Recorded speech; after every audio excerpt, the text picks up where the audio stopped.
Alright, hey guys, this is Greg Chaos Angel. I know it's been a while since I've done a video, but I figured this is a good time to go back and do some stuff that I didn't do with my Let's Play Final Fantasy VII. Now, I remember mentioning that I should leave it up to you guys to go and play the game and take on some of its optional things for yourself. Well, I felt kind of bad about it, so we're going to go ahead and take on the optional bosses, 2 of them in fact, that strike fear into the hearts of gamers everywhere. Of course, I'm talking of Emerald and Ruby Weapon. Now, today we're going to be taking on Emerald. I'm basically just going to show you guys that you can fight him at low levels with minimal to almost no preparation and still be able to come out on top with a few minor exploits of its AI.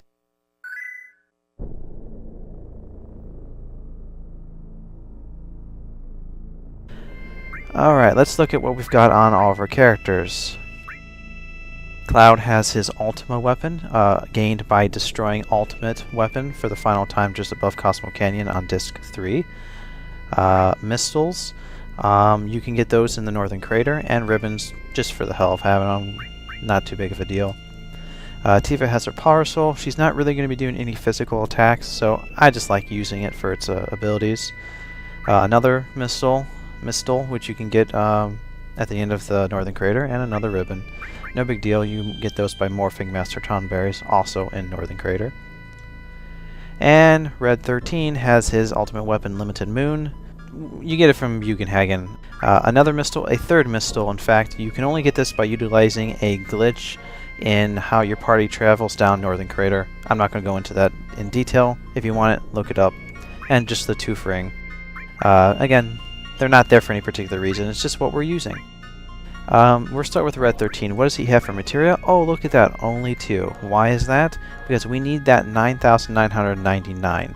The reason that that's important is because we're also going to be utilizing another one of Final Fantasy VII's battle mechanics, all Lucky 7s. Now this is something that you may not have ever encountered, and I'll explain it to you what happens as soon as we get into it. Essentially, all he has is 2 HP pluses, which will give him 100% more HP, boosting him up to max. Cloud, he has also 2 HP pluses. It's what's required to get him to max HP. Quadra magic, as well as gravity, and then an added cut in gravity. W magic and long range. Now the reason we're doing this is because we want to keep all of our parties in the back row, but we want Cloud to be able to do full damage since we are utilizing his ultimate weapon. Each time we use Quadra magic, or just in plain gravity, we are going to add an attack from Cloud. This is going to play into a lot of effect later into the battle. Tifa, she'll have, again, like everyone else, 2 HP pluses to boost HP to max. Again, W magic, allowing her to cast Quadra magic with gravity twice per round, effectively giving her 8 demis, or 8 gravity spells a turn. That plays into our whole strategy here. And she also has magic counter with gravity. It's something I just decided to throw in just to see for the hell of it if we could, utilize it, which can give her a maximum of 12 gravities based spells each turn, depending on if she gets attacked by Emerald, and that's just sort of a fail-safe to deal with a couple extra bits of damage. Other than that, the only kind of preparation we have Mega Elixirs. I did utilize the W item glitch in order to get those, but you can win them from chocobo races. It's just a matter of saving us some time. We are not going to be utilizing hero drinks, which would give us any sort of bonuses or benefits in battle, as well as we're not utilizing enemy skills, you'll notice, so we're not using Big Guard. Why is that? Emerald Weapon likes to dispel any kind of positive benefits you try to put on your characters, so it's kind of pointless to use them. But if you're at an even lower level, that might be part of the strategy. But enough of the setup. Let's go fight the big bad Emerald Weapon himself.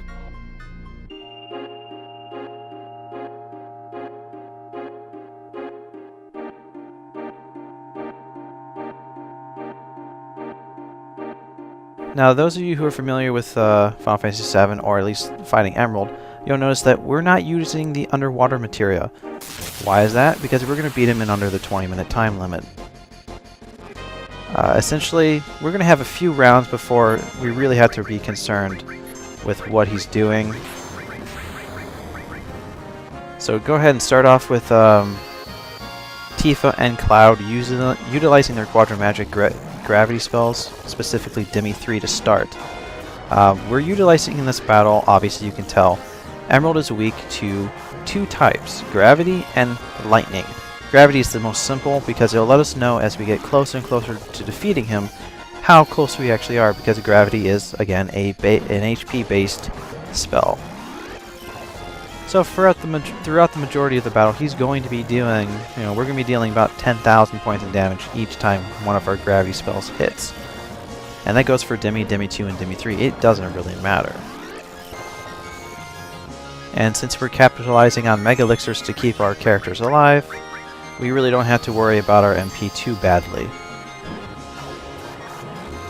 Now, generally, we're going to wait till about 17 minutes or so, 16, 17 minutes on the clock, before we actually just wait for his eyes to open, those little spheres on the top of his shoulders.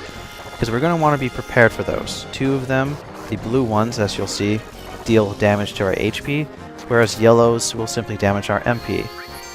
So our goal, once that phase of the fight begins, we want to take out those blue eyes as fast as possible.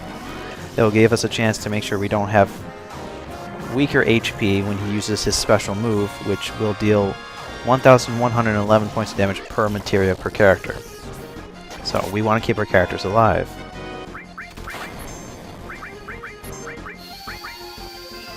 Now generally what I like to do is after the first two rounds, which will be after this, after Cloud goes, we're going to wait. You could squeeze in a third round, but it's not necessary. We really want to make sure we're prepared, so let's just see what he does. This is not the fastest way. It's not even the best strategy. It's something that's just easy. Preparation's not too difficult. If you go down to the Northern Crater, you fight in the swamp area, fight movers or magic pods, and you can easily gain thousands and thousands of points of AP per battle. And mastering some material like this isn't that big of a challenge. Speaking of that, the magic pods give experience, whereas movers do not. And because movers are more rare than magic pods, it explains why my characters are a little bit higher level than I would have liked. But if you have the patience and the time to prepare, you can fight them at probably 50 or below.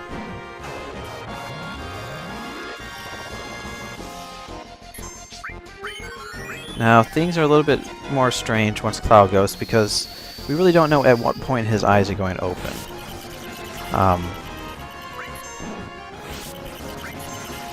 But want to make sure to be prepared to heal once those eyes do open.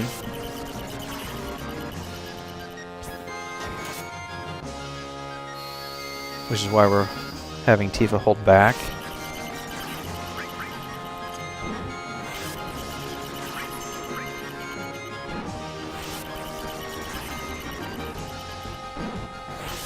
But it's about that time on the clock. He should be opening his eyes real soon. Heal up.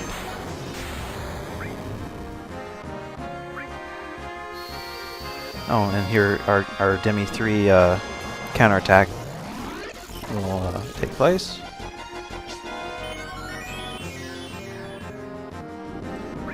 Alright, we want to open that. We want Cloud. Take out those. We want to make sure that we are healed, because even though we're going to probably get healed before his next moves, they are going to take down our HP a bit, and we want to be careful. Now if we're lucky, no one will be killed, and yep, we're lucky this turn. Now they're going to do their nasty little attacks, whereas we are going to kind of just have some fun here. Now as you can see, like I said, the golden eyes are not really much of a trouble since we're using Mega Elixirs to heal our MP and HP. The blue eyes we really want to take care of. And as long as we can keep Cloud from dying, and we can keep his HP high up, our strategy for him to take out the blue eyes himself will not go with any kind of trouble. as long as none of our gravity spells miss. You don't want to, at this point when you're killing off the eyes... Oh, see, there's our Growler right there. What you want to do is you want to make sure not to kill all of the eyes until he uses his signature move. Once he does that, Red 13, if everything goes according to plan, will go into all lucky 7s mode, as long as he has full HP.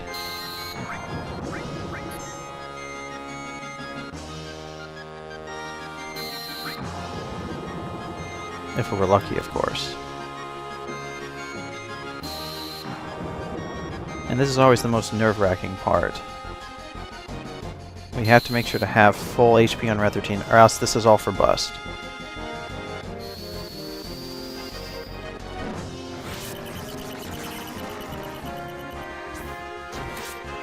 Alright, one of them's taken care of.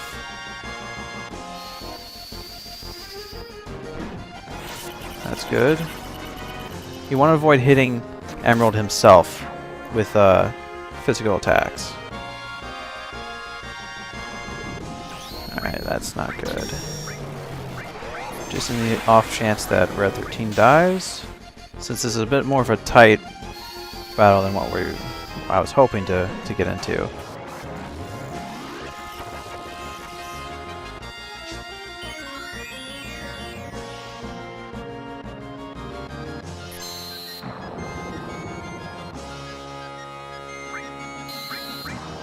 Keep everybody healed.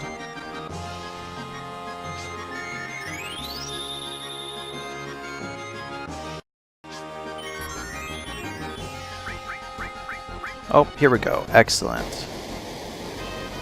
See, the whole point was keeping us alive and at max HP until he uses Air Storm, which is just Materia spelled backwards. It's going to deal a lot of damage. Oh, wow. It actually missed Cloud? Cool.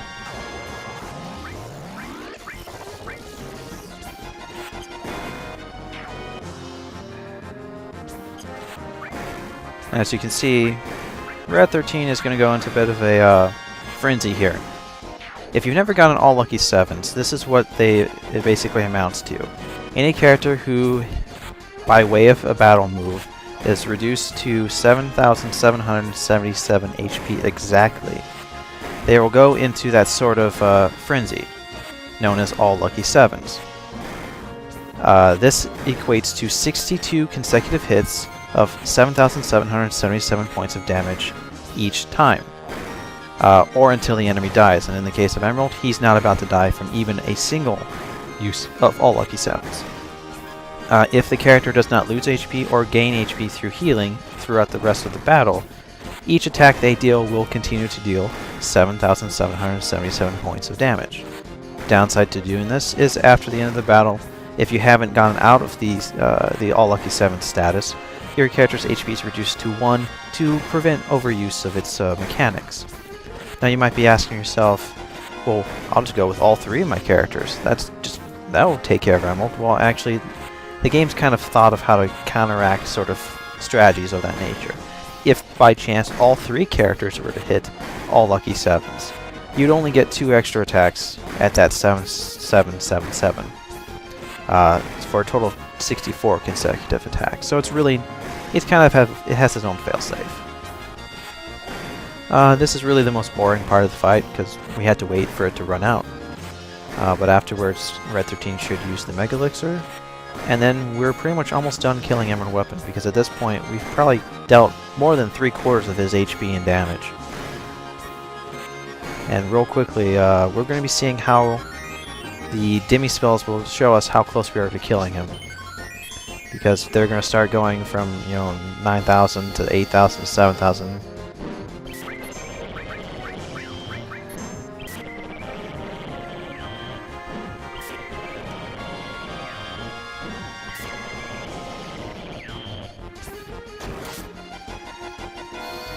If we're lucky, we should kill him in just about another minute or 2.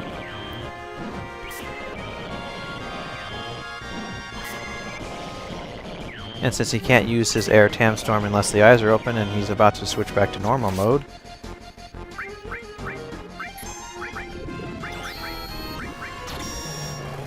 we're pretty much set. We've pretty much defeated Emerald Weapon at this point. There's almost nothing that can kill us. I mean, I suppose bad luck, but I'm pretty sure based on his AI, and see he's kind of going back to a more relaxed state, we've pretty much won.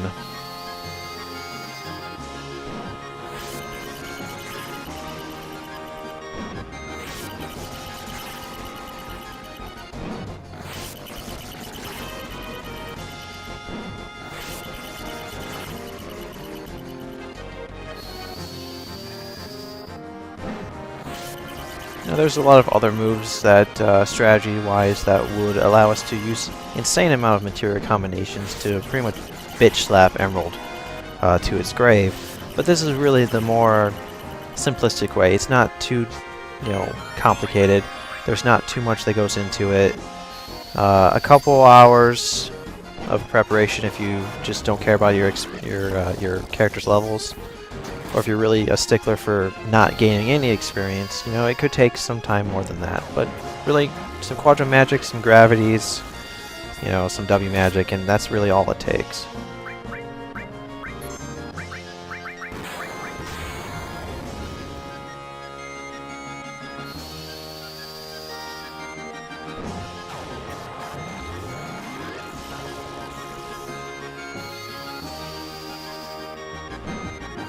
Oh, we are so close to killing him. Which is going to go towards... well, Cloud's going to kill him. Obviously, another fun thing, and I didn't even realize that it would come up in conversation while we're waiting for him to die, Cloud Kill. That's actually why I named Cloud Kill. It has nothing to do with the D&D spell. It's simply, when I was a teenager, some friends were like, oh, let's add kill at the end of Cloud. It just sounded cool. And ironically enough, he's going to actually kill Emerald Weapon. The honor is all his.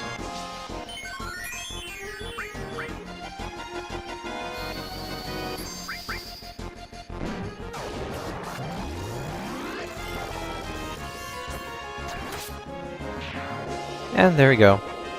Time didn't even come close to running out. And we're pretty much no worse for the wear. So just like that, Emerald Weapon's million HP, nothing.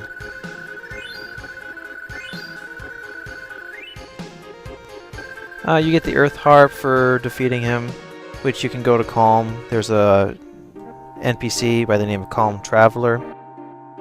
He will trade you for a set of Master Materia for the Earth Harp.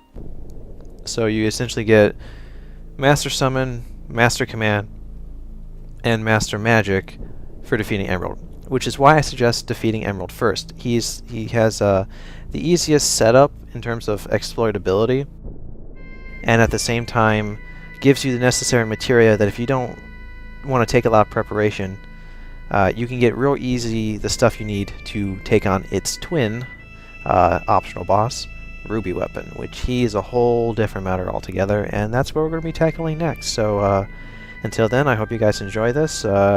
Experiment on your own, find what works, what doesn't work, and enjoy the options and challenges that Final Fantasy VII has to offer. Till then, I'm Great Chaos Angel. Later.